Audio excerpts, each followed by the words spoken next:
In my last two videos, I shared how to seam two pieces of knitting together using mattress stitch. The first video was just a straight side to side. The previous video was at a 90-degree angle. And now we're going to do two pieces cast on or bound off edge to cast on or bound off edge. So this would typically happen at a shoulder seam or if you're seaming a blanket. As with the last video, you will need a pair of scissors, your knitting, a tapestry needle, either straight or bent, and not required, but very helpful, especially for larger projects, are these wonder clips. They will hold things together so that you can be sure that you're seaming things nice and evenly. These are really great for a bigger project where it's easy to lose track of exactly where you are, so these are great little signposts to keep you nice and even in your seaming. Whether you're working from a cast on or bound off edge, you're going to be picking up a whole stitch, and the goal is to pick up in the same row of stitches all the way across. So I'm going to pick up that stitch, pull my needle through, and then go to the other side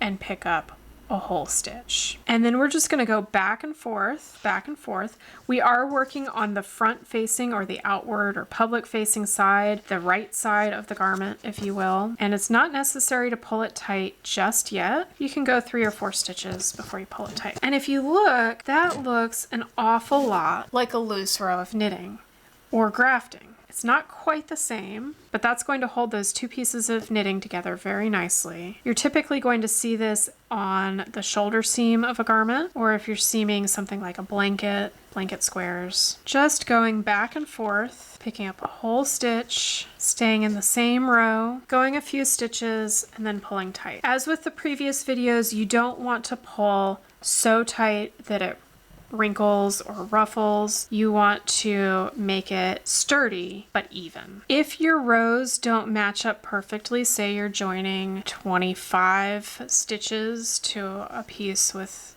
27 stitches, you're just going to kind of fudge things until they line up. Once you come to the end, you'll pull tight but not too tight. And then, as before, you're going to go and weave in those ends on the back. 2 or 3 stitches is enough, just enough to keep it secure. Now, what happens if you're a little bit off? What does fudging it look like? In the next video, I'm going to show you what happens when the stitches don't line up perfectly on a side-to-side piece, and show you just what I'm talking about when I'm saying you can fudge it. Thanks so much for watching, and I'll catch you next time.